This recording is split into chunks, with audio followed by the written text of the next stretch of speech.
the way, we're so comfortable. I just call you by your last name. Assume you're always here. Broussard, what was your reaction to AD and LeBron James extensions? Look, it's great for the Lakers. My reaction was kind of ho-hum. Like, I expected this.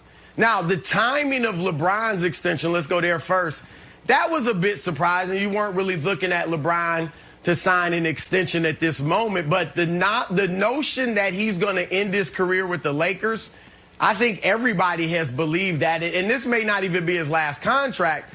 But I'm not surprised he's going to be long-term with the Lakers whatsoever. As far as Anthony Davis, no one thought he was leaving the Lakers. It was just a matter of what contract he was going to sign.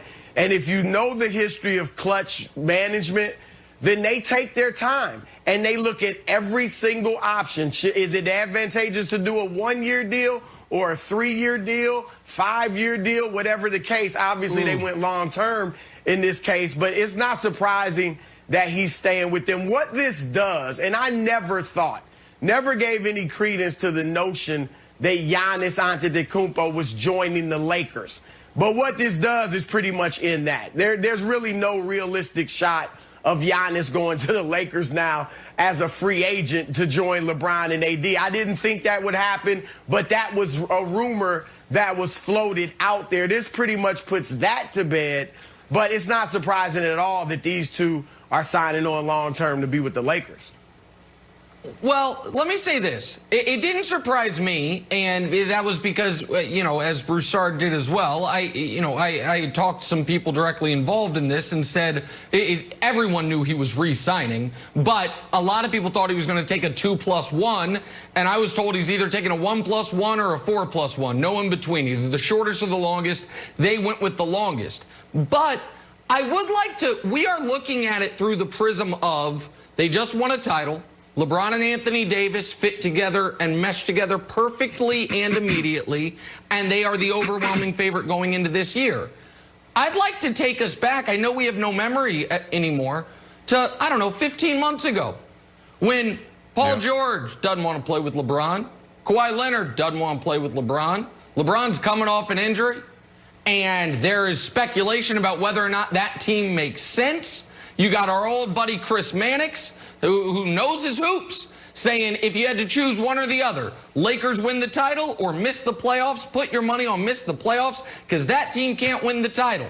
And how much do people really like playing with LeBron? Does he minimize other stars? Is he too passive-aggressive? Is he too much of a blame others? And so that, all those narratives existed. And I say all that to say this. If this Lakers season, with LeBron James as the leader, had gone anywhere close to the way, I don't know, just to pick a team out of thin air, the Clippers season did with Kawhi Leonard as the leader, you think Anthony Davis signing up for 5 more years of that? You think that it was just a fait accompli, no matter how the year went, AD was going to want to be next to LeBron for the bulk of the, the next half decade? Or was it because it worked so well? Was it because there was such that familial team environment pre-restart, during the stoppage, and post-restart in the bubble? Was it because not only the best player in the league, but the best leader in the league did everything necessary to make it clear, while I might have the car keys right now, AD, one day I will hand them to you, and I might even hand them to you in Game 1 of the NBA Finals. I might even hand them to you in Game 2 of the NBA Finals. I trust you that much. So it was not always going to be, of course this works, of course they win the title, of course Anthony Davis signs for the maximum extension. Part of that was the work that LeBron and those other players did in building up the team last year, Brandon, to making this feel like an obvious move to the rest of us upon hindsight.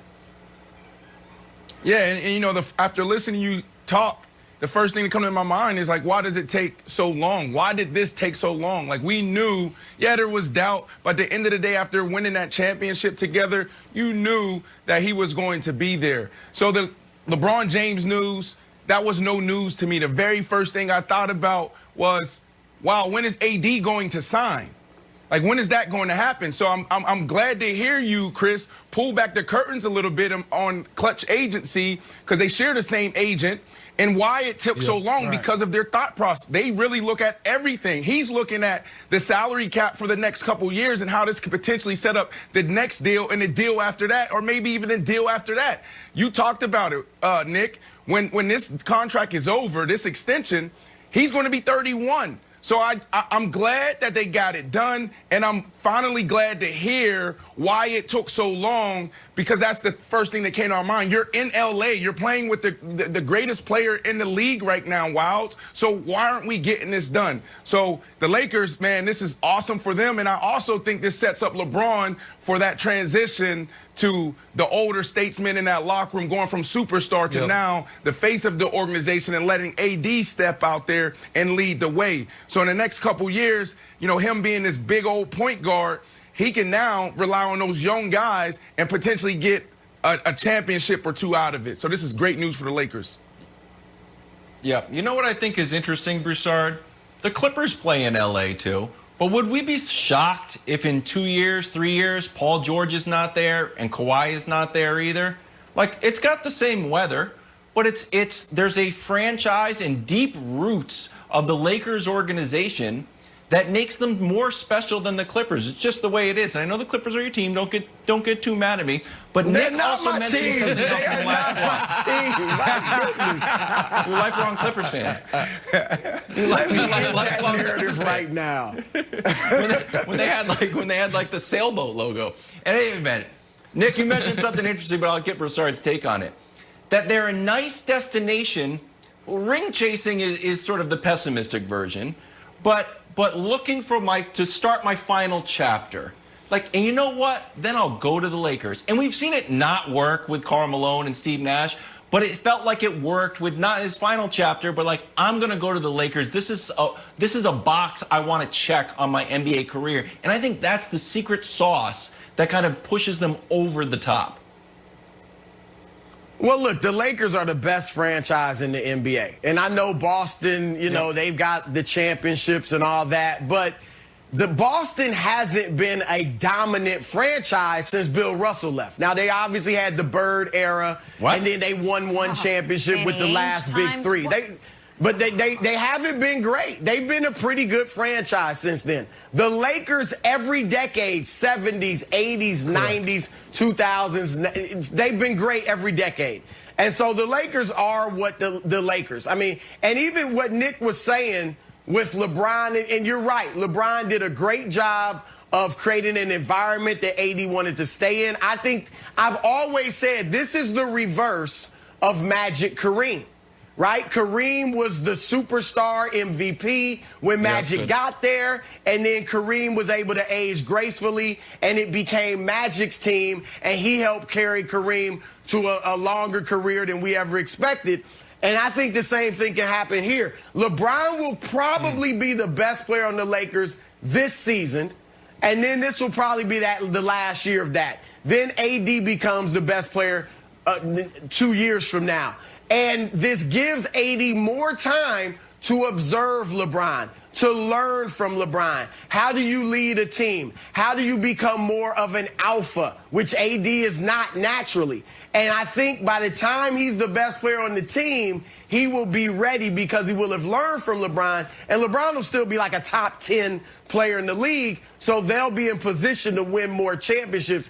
So this is perfect for the Lakers. Just to answer your question quickly about the Clippers, Wilds, I wouldn't be surprised if Paul George is gone, but I think there's a good chance Kawhi is with the Clippers long term. We know he's from Southern California. They're a very good team. And I'm going to say this, because I'm not a Clippers fan.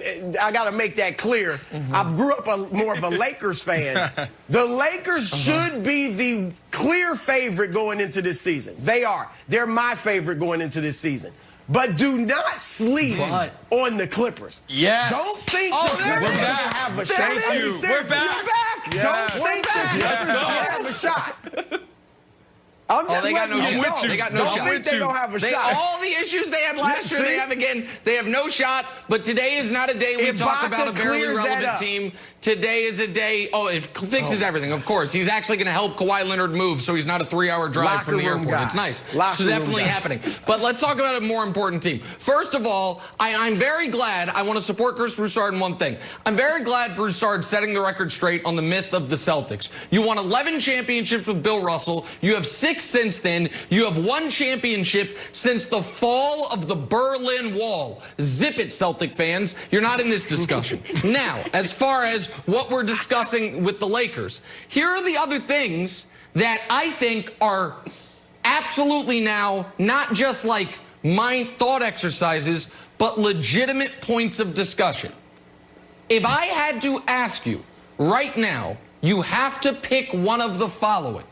LeBron James, in the rest of his career, only gets 1 more ring, or he gets 3 more rings. What's more likely? If we set the over-under at 2, so 2 is a push. Wilds, you would say 1. Okay, Broussard, if I said 0 more rings or 2 more rings, what are you picking? 2. He never wins another one, 2. or he ties my. Okay, there you go. All right, so you think so? Your guess would be 5, but if you had to go 6 or 4, you'd land on 6. Here's the other thing we now know with LeBron's extension. LeBron guaranteed something that I don't know if people care about, but I know he does. He now passes Kareem in scoring in a Lakers uniform. He passes Magic in assists in a Lakers uniform.